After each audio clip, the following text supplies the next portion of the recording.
فجر کی سنتیں رہ جائیں تو کب پڑھنی چاہیے؟ اگر فرض نماز ہو رہی ہے تو سنتیں پڑھنی جائز ہے یعنی، اور اگر نماز نکل رہی ہے تو سنتیں پڑھنی چاہیے یا بعد میں پڑھنی چاہیے؟ بہت اچھا سوال ہے، روز پیش آتا۔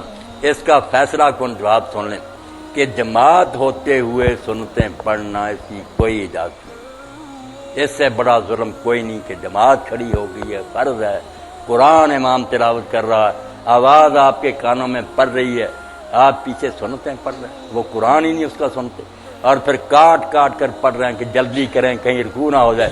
یہ کوئی سنتیں پڑھنے والی بات؟ یہاں حضور علیہ السلام نے جب دیکھا کہ پہلے سے لوگ پڑھ رہے تھے، نئی نہیں شروع کی، آپ حجرات سے برآمد ہوئے، حضرت بلال رضی اللہ عنہ اقامت کہہ رہے تھے، لوگ پہلے کی سنتیں پڑھ رہے تھے، آپ نے فرمایا صلاۃ ایک وقت میں دو نمازیں ہو سکتی ہیں، اذا اقیمت الصلاۃ فلا صلاۃ الا المکتوبہ، جب اقامت ہو جائے تو کوئی نماز نہیں سوائے فرض نماز کے۔ اس لیے یہ تو پکا پلے باندھیں۔